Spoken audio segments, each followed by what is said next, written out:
Hey everyone, welcome to the tribe. Hey, today I've invited Sam over for a talk to talk about training, and especially training in regards to how training for a certain person can be completely different than for another person. We're going to be talking about how context in training is everything. We've been learned and we've been taught that when you're training, you have to do squats, you have to do deadlifts, you have to do 5 repetitions, 5 sets. And Sam and I both very much agree that this is not very true. There's much more to it. So I'm going to ask him to talk about himself, and he's going to give some tips and tricks that you guys can use at home. And I hope you learned something from it. Sam, welcome. Can you tell me something about yourself? Well, first of all, thank you for inviting me over. It's a huge honor that I'm able to have this conversation with you. Like Willem said, my name is Sam. I work as a physical therapist. I've studied here for about 4 years of bachelor's degree, and right now I'm studying for my master's degree to get it in sport-specific physical therapy. Yeah. What I do, I have a lot of people come over to me like with a sporting question, like people have a complaint or something or an injury, and they want to get back at their specific sporting level. So they come to me. They have like they tore the ACL or they have like an elbow injury or a wrist injury. It doesn't really matter. I specifically focus a lot on the upper extremities, so the shoulder, the elbow. So that's basically what I'm going to talk about a little bit more. Can you also tell me about how you started? Like why did you get into physiotherapy in the first place? How did that come to be? Well, I used to be a baseball player. Like I was okay. I think I wasn't too bad. Used to play Dutch national team, at least in the youth. Well, I would say it's more than just not bad, but well, it's the Netherlands. It's not that good, actually. Fair point. It's not the United States where baseball is like all happening, of course, but still pretty good. Okay, continue. But I was like 16 years old, and I was at the verge of like starting to pick my education when I was thinking at that point, I'm going to be a full-time baseball player. I'm going to go to America. I'm going to go to school there. I'm going to go to college. I'm going to do this. I'm going to do that. I had my path all figured out for me. Yeah, I've heard that one before. Been there. I got injured. Yeah. I got during like the national team practice. It just started to hurt and wasn't good. My shoulder didn't do its job anymore. Yeah. And I couldn't throw back to the pitcher. And then it was like, okay, we need to do something about this. So I had like physical therapy for like half a year before I even saw a doctor, because they thought like it was fine. It isn't necessarily anything wrong. Yeah, they heavily underestimated what was going on, basically. Well, not quite, because like when you see like your bone specific tests are really unreliable. Really irreliable. So the thing is, you can easily miss something, especially in the shoulder. Like some tests, when you do a test in a sequence, so you have like a higher probability that that you know what it is, because you never know for 100%. No, of course not. I mean, well, that'd be great, having 100% certainty that something is happening in the body, but it's the body, so we never know for sure. True. But the thing is, like when you do some specific tests in a specific order, they make your probability higher. But if you do a test in a certain order with another test in between, you make your probability lower. So it's really difficult to pinpoint your complaint, especially in the shoulder area. That's something I've noticed myself. And we always tend to focus on the area that actually feels painful and annoying and it's bothering you. Whereas it could be a host of different problems. It could be all over the body. It could be your big toe, whereas you're feeling it in your right finger or something. Oh, that's so true.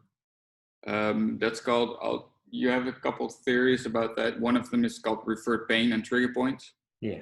You probably heard of those. Yeah, Es- I've heard about it. It sounds familiar. Especially in the shoulder area, like on your on your scapula. You have like the infra and supraspinatus, the Yeah. muscles. So the muscles of the rotator cuff. The rotator cuff, yeah, exactly. And they have like emitting pain over the upper arm when it hurts there. Like even when you do like self-myofascial release or something, you just can feel it like all the way in your upper arm. But the problem is like in your shoulder itself. I mean, like people, it's hard for people to comprehend that, but it's just the way it is, you know. Okay, but that's interesting. So let's dig deeper on that. So if someone were to be listening right now and they have an issue with, I don't know, their knee, or in this case their elbow or their fingers, how would you go about figuring out what the actual problem is? Like I always call that a key log, but what's your approach on that? Ooh, that's a good question. First of all, you got to figure it out is if it's a local complaint or a central complaint. So the key thing about that is pain is not pain. You know what I mean? Yeah, I've read some stuff about that, about pain, how it's very much perception based and not necessarily just a signal. Yeah. So we have two kinds of pain, like real basically. We have like nociceptive pain.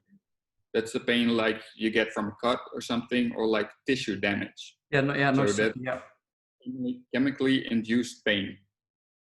Or we have sensoric pain, which goes about a wind up, and we call it chronic pain. So like you get like a little bit of pain, and normally it just goes away. But at that point, you have another pain stimulus, and goes up again, and just goes up again, and goes up again. That's called sensitization, and it's just called, that's chronic pain.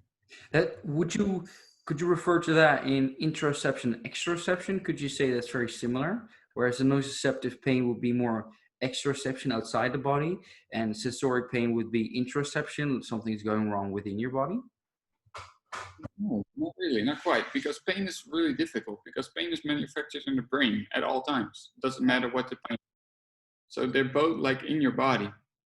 But the thing is, the thing causing the pain, that's the issue.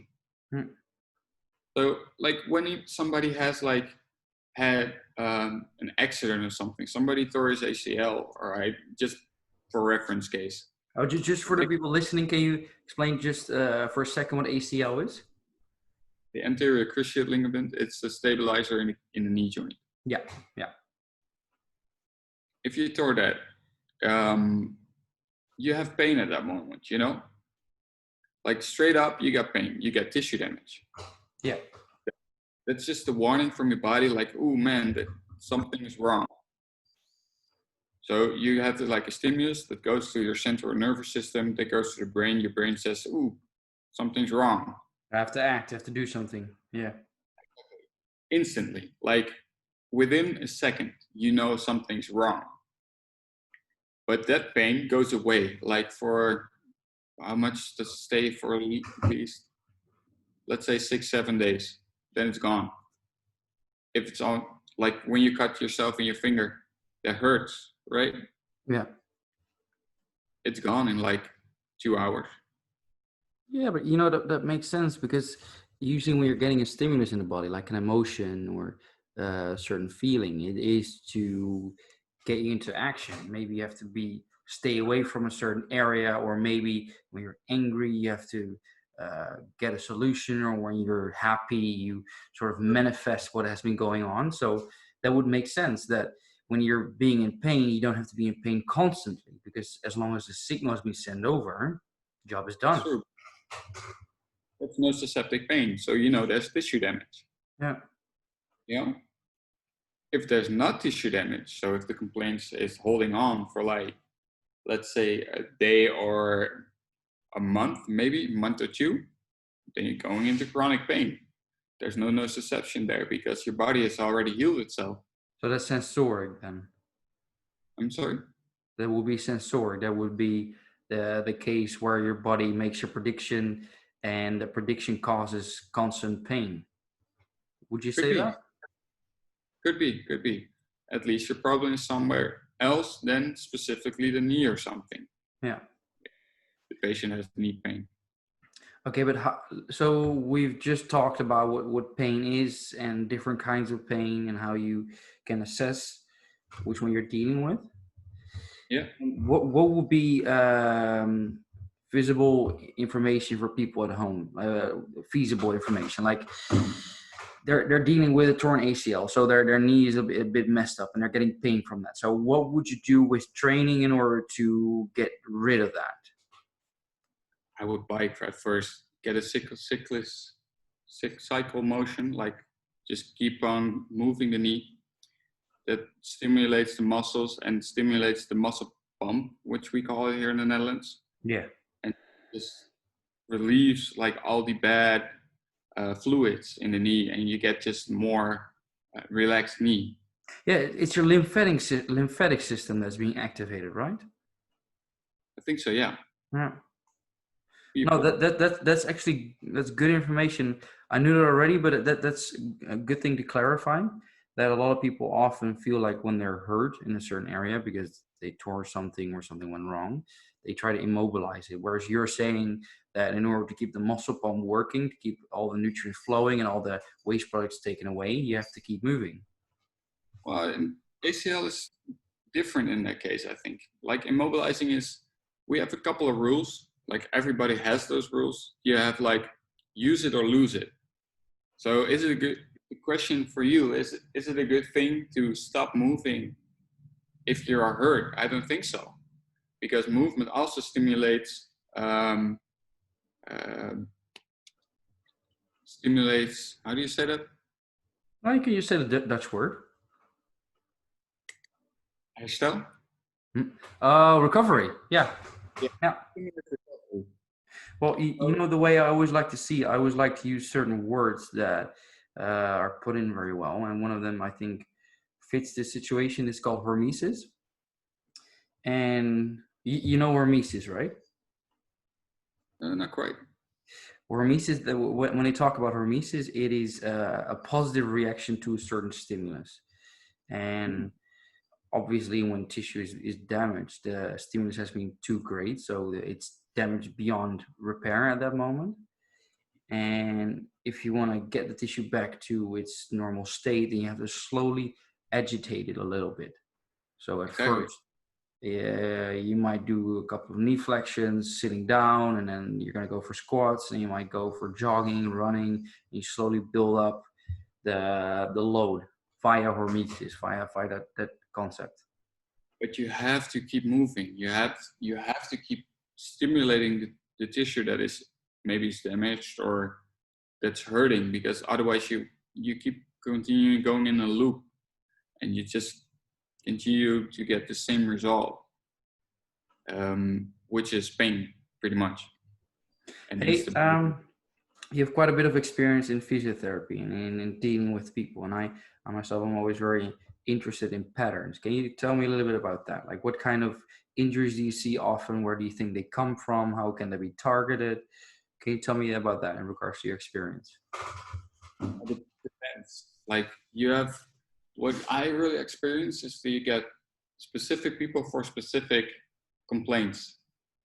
Like people that are really active, but are not very athletic, tend to have like ankle injuries, ankle trauma, or maybe a knee trauma, like through falling or something, or just overloading, or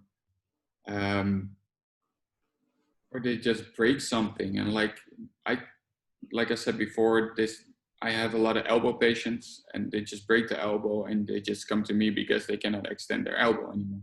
Yeah. But that's the main pattern I see, like specific people for a specific complaint. And would you say there are certain behaviors? Like, I'll give you an example what I'm talking about specifically. I had a chat with a guy called Mick, and he has his own physiotherapy. And he was talking about how sedentary lifestyle and footwear has a major effect on the human body. He was talking about if you have a lot of hip flexion and if you have a lot of plantar flexion in the ankle joint, and you're going to see certain patterns in the body. And I'm very curious to hear whether you've seen something similar, where maybe someone having a certain job or a certain lifestyle or coming from a certain ethnical group, that they have the same issues. Well, just in Western culture, like going back to the squat, like in Western culture, we're not accustomed to like sit in a squatting position. Yeah. So we tend to lose it. That's what I really see here. Like people lose the dorsal flexion of the ankle. So dorsal flexion is the bringing your toes closer to your foot for the people listening. So Exactly. plantar flexion is your toes down, and dorsal flexion is your toes up. So we tend to lose that. So we have a lot of patterns that avoid that actually. So like when we walk up the stairs, we don't, how do you say that? We don't go all the way forward or something. And people are experienced like hip problems because of that. Hmm. You know what I'm talking about? Like, do you know what I mean? What you're saying is because you've got less dorsal flexion in your ankle joint, so you're leaning forward less. There's less of an extension in the hip joint. Exactly. Like I cannot really explain it in English, but they tend to have like weaker core muscles and stuff because they cannot use it. That kind of makes sense because, first of all, your center of gravity is something that your body always tries to keep in balance. Like if you're leaning back, you're gonna lean on your heel a little bit more. If you lean forward, you're gonna lean on the ball of your foot. And I read an article a while back about how fascia, right? A muscle is being surrounded by fascia, and we used to think that it was something that would protect the muscle, but it actually does a lot more. It actually conducts power too. So we're always looking at maybe the bicep or the quads and thinking, oh, that muscle has this function, but all these muscles are connected to one another. So they don't necessarily work as one unit, but they work as a whole. So what you're saying makes a lot of sense, that if you're leaning forward, if you don't have the right mobility in your ankle joint, that's going to affect your hip, that's going to affect your hamstrings, that's going to affect your entire body, because everything is connected. True. Yeah, well, and the thing with upper bodies here, people tend to work um, uh, office jobs here. Yeah. Like most people are working just in an office behind a laptop every single day, and you just see a lot of slouching actually. Yeah. And shoulder-related complaints to that. Like what I really talk about a lot, like people, even with like baseball players I see in the practice or something, they tend to like have protraction in the shoulder, so they put their shoulder forward. Go forward, yeah. And then set the throw. Well, try it yourself, and you probably have shoulder pain. Yeah. If you try it. So, like the key thing for me is like when you start throwing or something, and you have that office job, keep your head, your upper body back, keep your shoulders back, and start cocking from here. Then suddenly you don't have shoulder pain anymore. But the other side of that story is that your shoulder mobility, so your scapuloturcal, like your shoulder blade and your rib cage, they need to slide. So when you go forward in your motion, you want to go forward in your shoulder. So it's a really difficult movement to master. And just when you slouch all the time and you're stuck here, you cannot do that. So what I really tension relationship, that's not exactly right. Huh. So when they do that, like I have to like pull, like literally, like manually pull the scapula loose from the body, just to get mobility back. And then after that, they still need to get the proper motor control to actually do that. Hey, that's interesting. Can you go in on that? So you were just saying someone has an issue that isn't able to go overhead as well, experiences pain. You release the tissue, And then you're Yeah. talking about motor control. So can you tell the listeners exactly what you're talking about? Like, okay, motor control is like a really fake concept, actually. So motor control tends to be context based.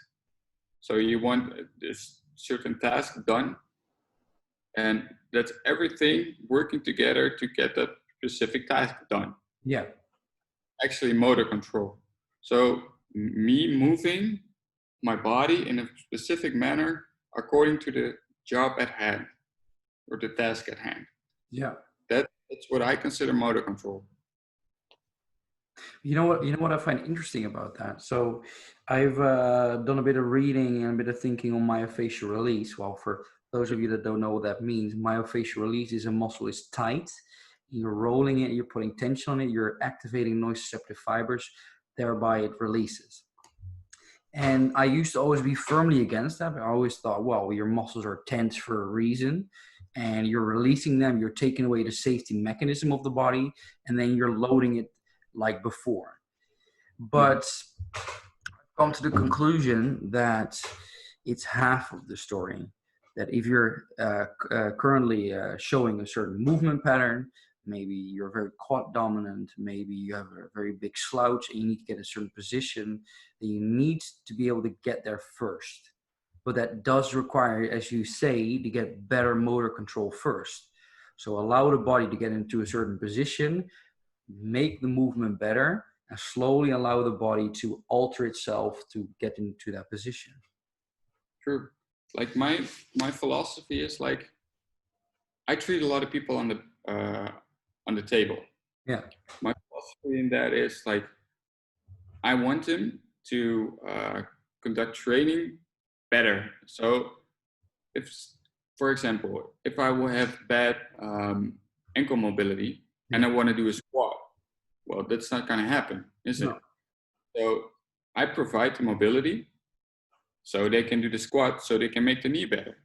Yeah. For Okay. So you're saying someone comes in, his mobility, so the range of his joints is currently not optimal in order to do the exercise at hand.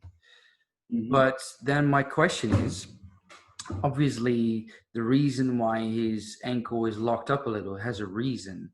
The reason why it's locked up has a reason. What do you think that is? Like, how would you be able to target the source of the problem? Well, you go past everything. You do some functional tests. Like when I go about it, it's like the patient comes in. He tells me my story. Like from his story, I already pick a couple keywords. Then he goes like, okay, first of all, I'm gonna say like, is it nociceptic pain? Is it sensoric pain? Like, is it localized or is it general? Exactly. Then you go about like, what is his pattern? Why does he have to complain? So you conduct the problematic movement. You just go and do it. If somebody has a problem with jumping or something, you go jump with him. Yeah. If somebody has a problem with throwing, you analyze his throw, and you just check out where the kink in the cable is. Yeah. So it's really important for you to understand the movement and understand what it is about. So I think that's where you get a couple key points. No, I agree. You know, that's what I love about my job too, is someone comes in and of course they have their own intent. They want to lose weight or they want to get bigger or whatever. But slowly but surely, by seeing the way they move, the way they act, like their whole being, you start to realize, hey, maybe you need to go more towards training A or training B, or maybe you need to have a talk with your wife. It could be various things. It doesn't even have to be training. It can be anything in your life. True. I completely agree with that. But the thing is, they do have a complaint. That's the bummer of my job. Yeah. They do have a complaint and they expect me to do something with them. So I have to. Do you know what I mean? That means that you're going to, Well, you could do two things, I suppose. You could help them with the problem so the pain goes away, so they feel better, or you could Mhm. have like the hard chat with them, saying like, "Hey, I've assessed your problem. I can help you with your problem. I can make sure you start walking properly again. But for this to not come back, you are gonna have to deal with the fact that you have a sedentary lifestyle, or the fact that you're doing way too much on a daily basis, or you're not sleeping well, or those Mhm. miscellaneous things." Oh, I definitely agree with that. But the thing is, over here, you go on thin ice, you know. Yeah, no, I suppose. That's Yeah, well, of course that's you're subsidized by the government, so you have your limitations too. Whereas for me, it's just someone pays me, and if they're happy, then they're happy, and if they're not happy, then well, they find a different trainer. well, what you're saying. I completely agree. Like, I think my job is like 80% talking to somebody, make him feel better, Yeah. and well, maybe not 80, maybe 70, but when the guy feels good, he's gonna feel good. Your your brain has like the opportunity to make yourself make yourself better, and No, that yeah, is that's true. Yeah. Feeling is a, we always tend to think that you have to be very rational in your opinions and in your decisions, but I think feeling wise is very important too, because that's basically the rest of the body speaking to you. Whereas Mhm. rationality is primarily the brain, I'd say. Feeling would be the whole entirety. True, true. Hey, So continue. You were saying? yeah, what was going? So when I assess like his movement, then I go to the bench and check like is it really there? Like I try to confirm my findings. Yeah. That's what I do. Like, okay, if you do like this, maybe this could be broken or something, or you could have tissue damage there. We have some specific tests for that according to uh, the story that he tells me and my assessment. So we put all of those together and we get a physical therapist diagnosis. And the physical therapist diagnosis isn't just like, oh, that's broken. No, no, no. It's like the whole situation. When does it hurt? What tests are positive? What could it be?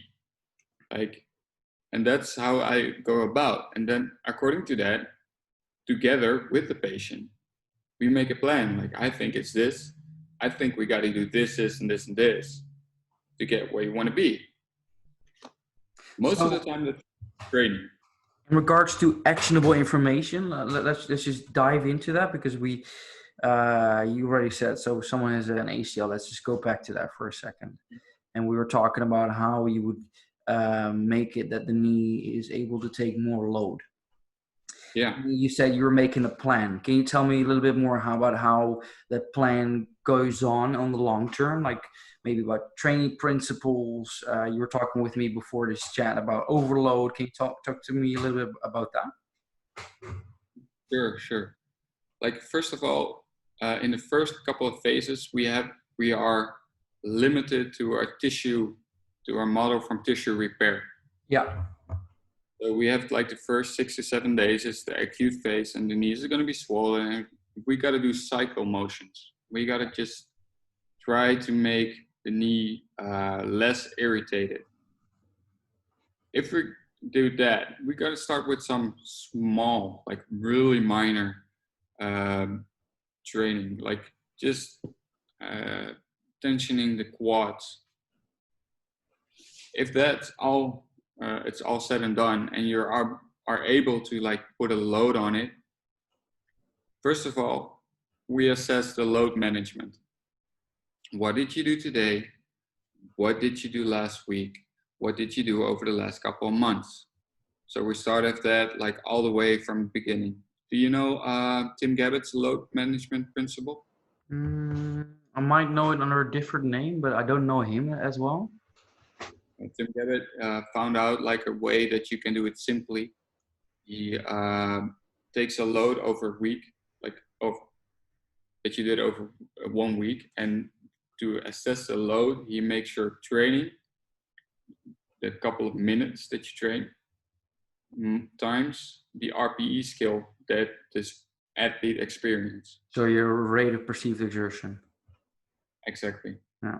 So his RPE skill, maybe that's a 7, and he exercised for 30 minutes. Then you get a number out of that. That's 210, I think. Yeah, that's 210. That's your load for that training. Combine them all the way for a week. That's your load over a week. We call that acute load. Yeah. Do that for a month, and you have your chronic load. So your loads need to be like in balance. That's the first thing we do. So we assess So the body that. can adapt to the stimulus and get stronger.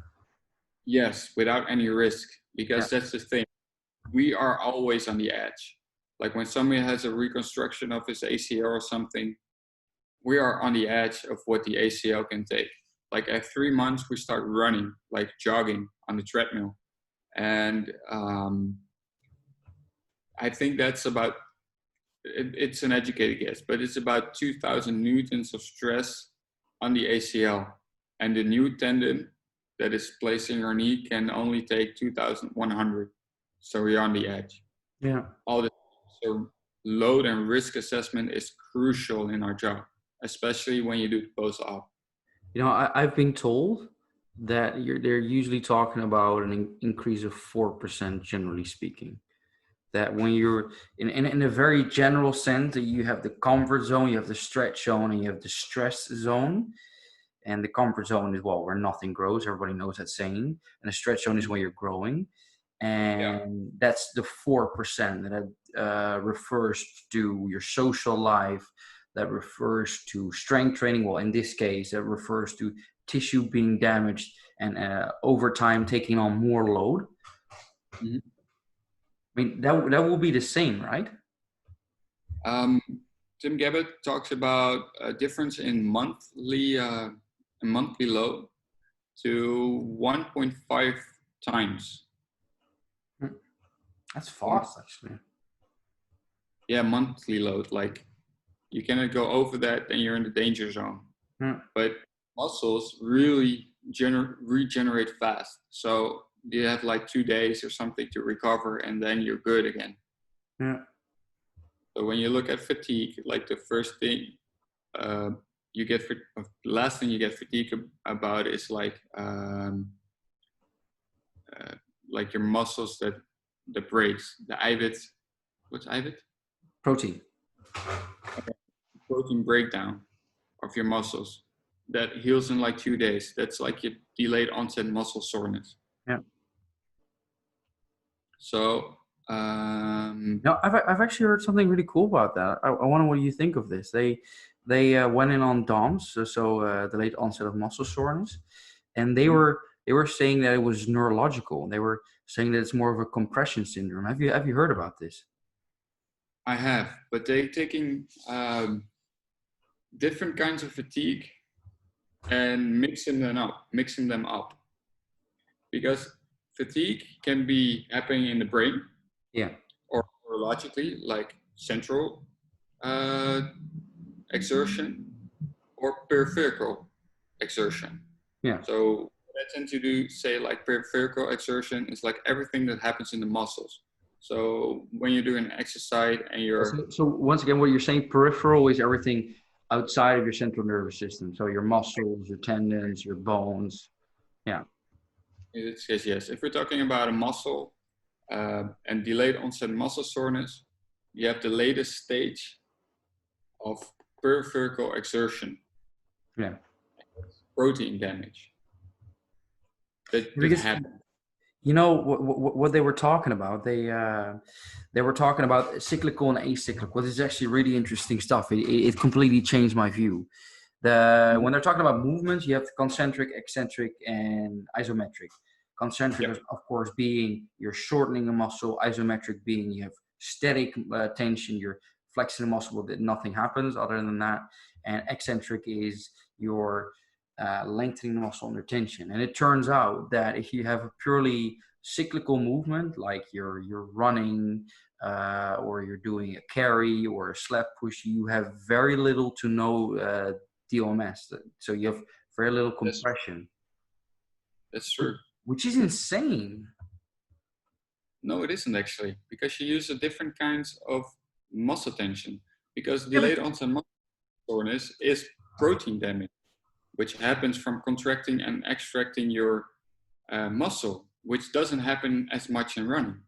yeah, but if you were to be doing, let's say, a prouder push, so you got this heavy sled and you're loading 200, 300 kilos on there, and you're pushing it Mhm. forward, then you're going to primarily be using isometric tension in your pecs, your chest, and you're going to be using primarily concentric movements in your hamstrings and your glutes.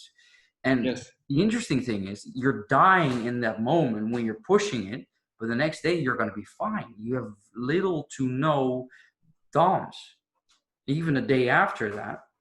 Whereas if you go for bicep curls, slowly and eccentrically, really feeling a bicep lengthening under tension, with even if with light weight, then you get DOMS. Mm. It's that's crazy. well, it isn't really, because you're in a different state of fatigue.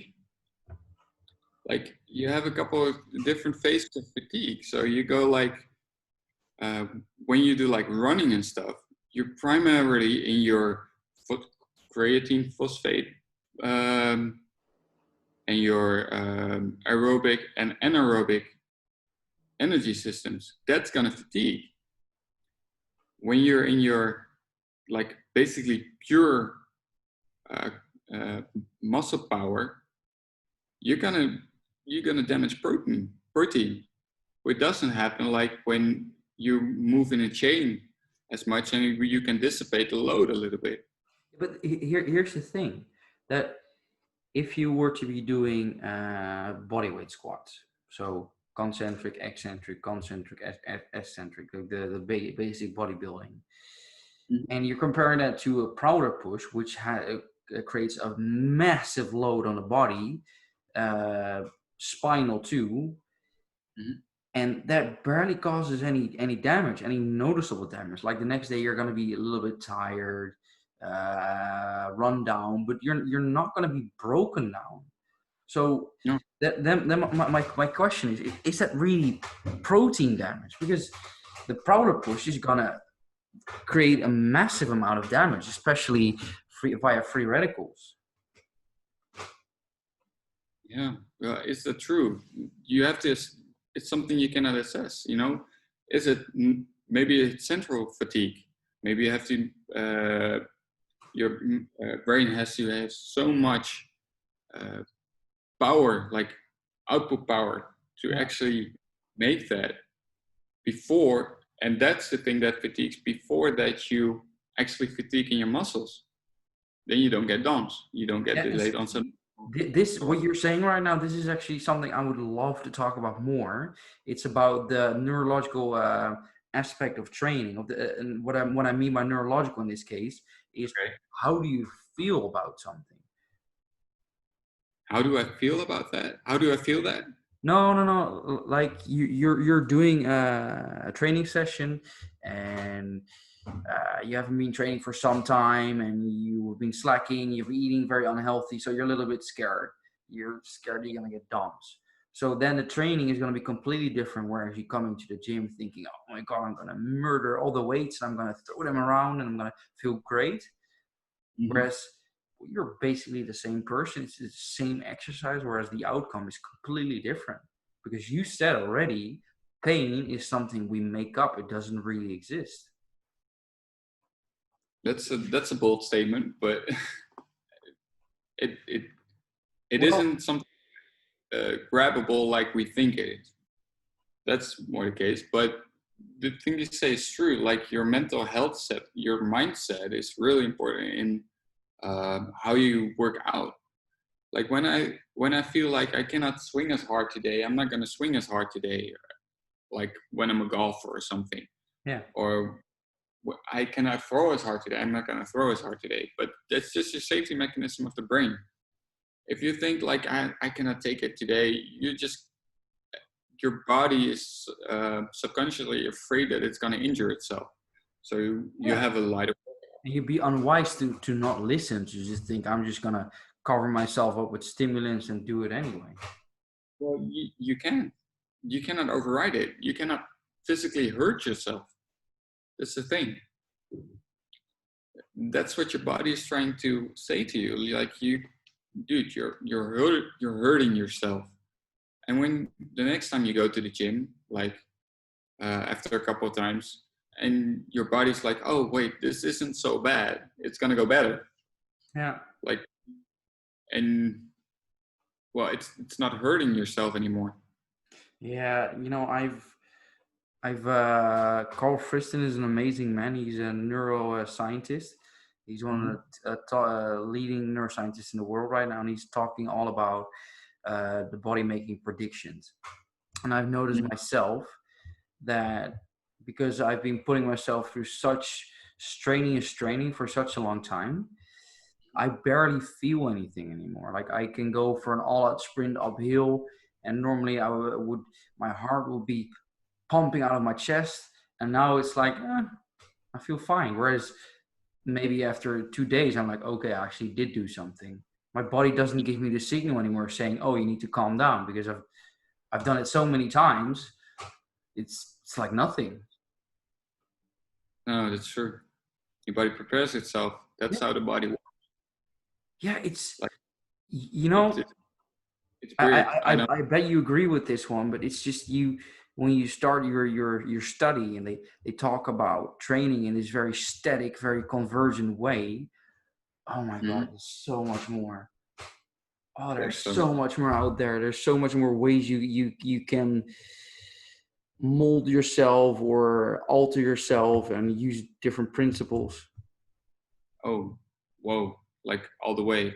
Like you can even like. It starts with like choosing what your goal is. Like, what do you want to do? Everybody's different in that way. If I'm going like a soccer player in the off season, his workout's going to be so different than it's going to be in the on season. Yeah. He's going to focus much more on heavy weight training and just getting an overload stimulus. And why don't they do that in season? Well, I know.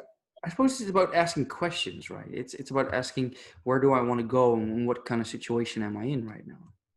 Yeah, well, you want to make it more specific, right? So your strength training are going to be more specific to the goal that you want to reach. Yeah. I think the difficulty is, when we're talking about active and passive, I see that a lot with people that I coach, and I see a lot with especially people in group training. They just like to do the exercise, feel good about themselves, and then leave, which I think is fine on its own, because I'd rather have you be passive and exercise than be active and do nothing at all. It's just, I think there's so much more to gain when you're just coming into the gym. Ask yourself, why am I here? What do I want to get out of it? And you're not getting it out of your group training. Do not a group training. Talk to your coach. Hey, I feel this. Could you maybe tell me more about that? Like, be active about the stuff that you do. Ask questions. And if you don't get the right answers, ask a different question. Maybe change the whole freaking subject. But the thing what you do now is like actively training and passively training, what you said. It's like going through the motions. Yep. We had like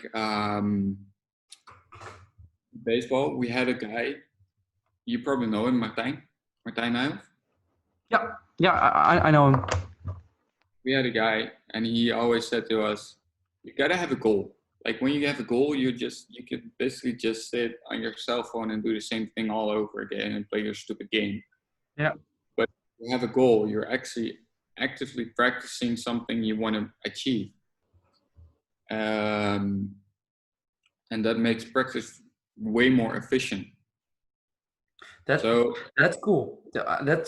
I'd like to zoom in on that. Can you say that again? That's something maybe for people listening right now they can use. Okay, like in practice, you gotta have a goal.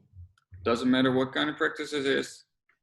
If it's baseball practice, if it's soccer practice, versus just fitness practice, you gotta have a goal, because your goal determines the outcome of your practice and makes it much more efficient.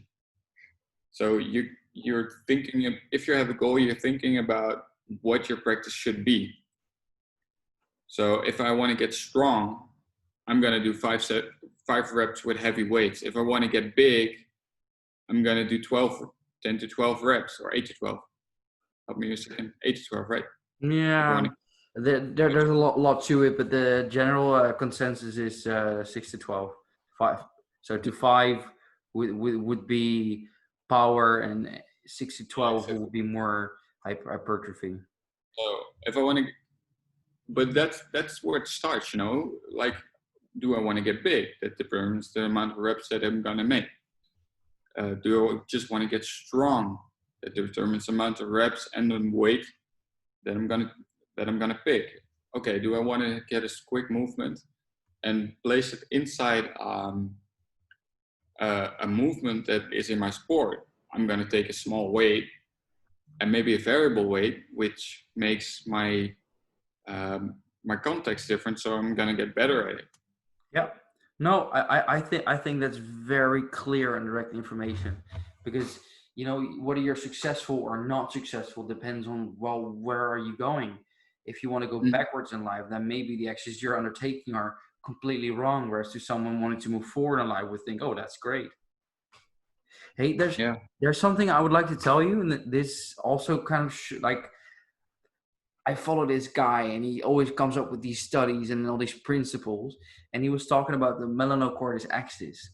And to most of you listening right now, that might not mean much, but what it basically states is when you have a training and you feel good about your training, it's going to create a different stimulus than when you feel bad.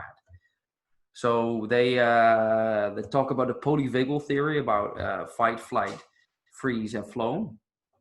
And they're saying that if you're training and you're always in flow or fight, so you're just chilled out, relaxed in the moment, or you're attacking and murdering, you feel good about yourself, you feel power, then you primarily burn fat, build more muscle. Whereas if you are in freeze, so you're locking yourself up, you don't want to talk to anyone, or you're flighty, you want to run away, you tend to hold water and tend to catabolize muscle. So what you're saying is actually on several levels true if your intent is very clear, and if after your training you can say, this aligns with what I want to do, you feel good about it, which elicits a completely different response to your training via the melanocortis axis, your nervous system, your vagus nerve. We call this differently. Like in physical therapy, we call this placebo, nocebo, which your mind, placebo, we used to notice in like medicine or something. We give someone a mint and say it's like an aspirin and their headache goes away. Yeah. That's what we call placebo. You had a power of the mind, huh? That's the power of the mind. But that's exactly what you're doing. Like, you're saying like, oh, this training was good. This is gonna work. And you're gonna have like a bigger stimulus. Unless like the other way around, like when you're like down and stuff, like you're saying, you might have like your flee response. You're not gonna have like a big of a stimulus. No, exactly.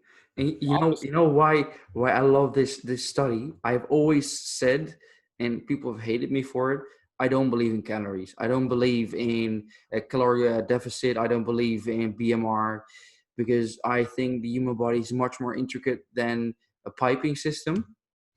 And it turns out with this study that they fed mice and they were able to sort of deregulate the melanocortis axis in one group of rats and stimulate it in another.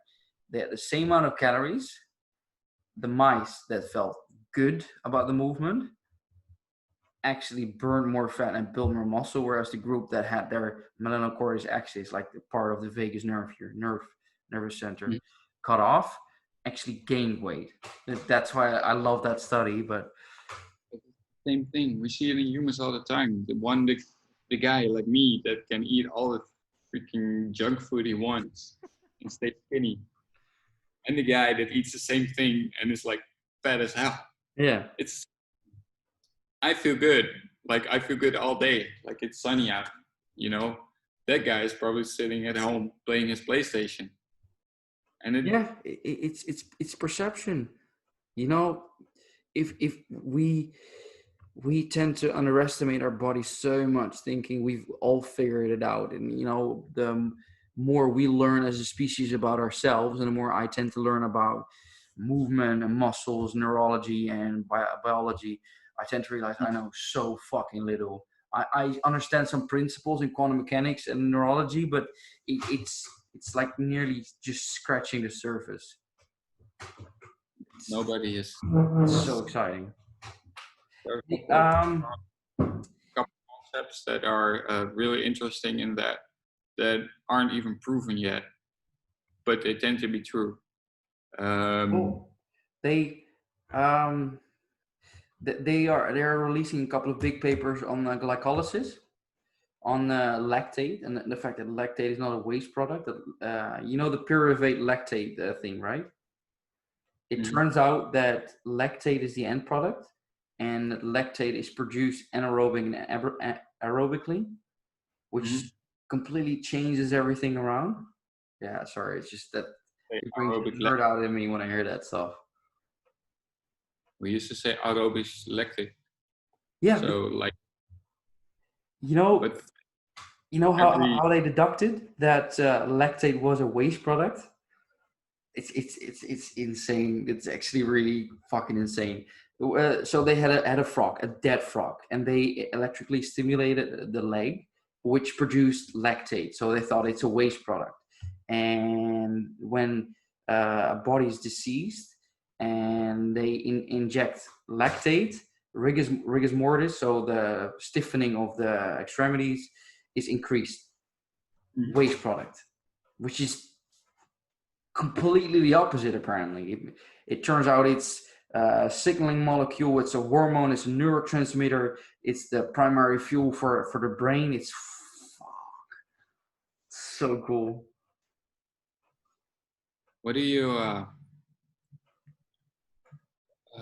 why do you think that oh, never mind. I forgot my question. I'm sorry. That's okay. That's okay. Hey, so we've talked about a host of things, right? And Yeah. I always like to give the people listening some actionable data to take home with, so they can try stuff out for themselves. Is there anything you would like to touch base on for a couple of minutes, saying like, hey, we talked about this, I would like you to go back home and do a cyclical workout, or is there anything you would like to tell them? Um, It's a maybe we can go bombshell, back. huh? Huh? Say that again. Say that again. We can go back to the motor control thing. Like, you know, the dynamic system theory. I might know it under a different name. Continue. I'm listening. So the dynamic system theory, it goes like motor control is part of three platforms that I said about. Like, it's your environment, it's the organism or the person doing the movement, and the task at hand. That those three. When you want to get better in a task, change the environment or change something that makes you do the same movement but differently. It's gonna make you better at the movement.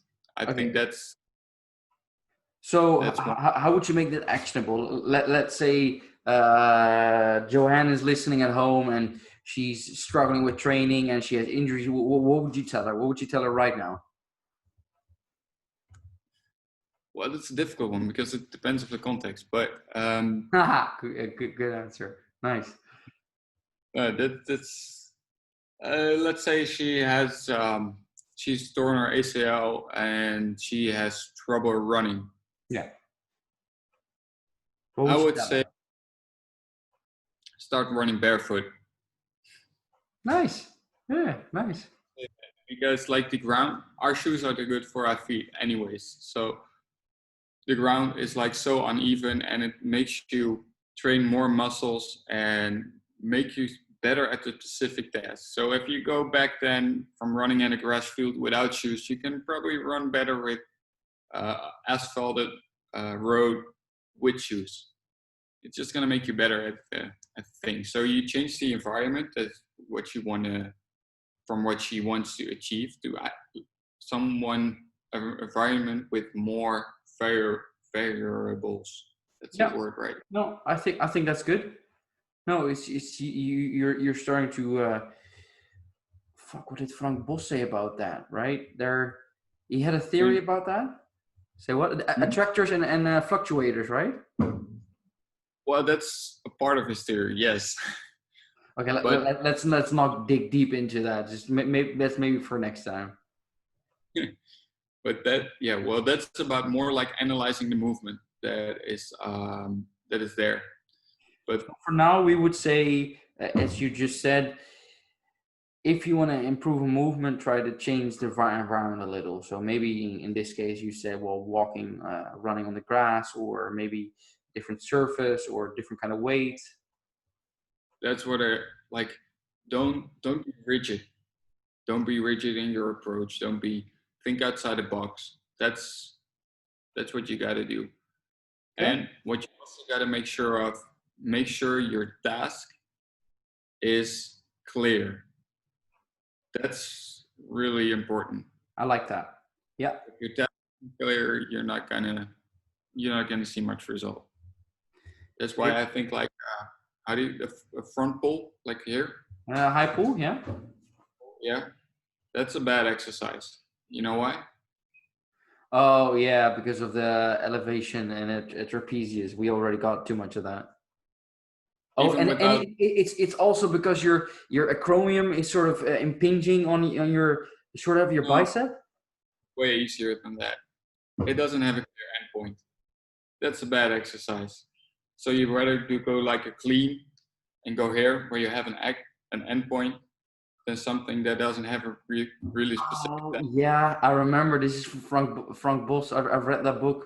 Yeah, I remember. Yeah, You got to make your goal clear, otherwise it's not gonna work.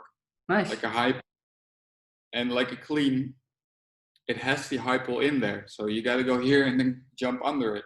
Yeah, no, So make that's good. I like that analogy. Hey, to finish it off, can you tell them how to find you? So let's say people are listening and they've been hanging on until this point, and like I like this Sam guy. Can you tell me how they would find you? I think they can easily email me. It's Sam at movamento.nl, and they can follow me on Instagram. I'm gonna look it up real quick because I don't know my name. That's okay. That's okay. No rush. It's Sam with double M VD12. Okay. Are there any last words you would like to tell to the listeners before we finish Thank it you. off? That's probably the most. We've been talking for an hour, so Yeah, it's been a good one. Okay. Thank you guys for listening. And up next, I'm gonna be talking with a spiritual leader on his conquest.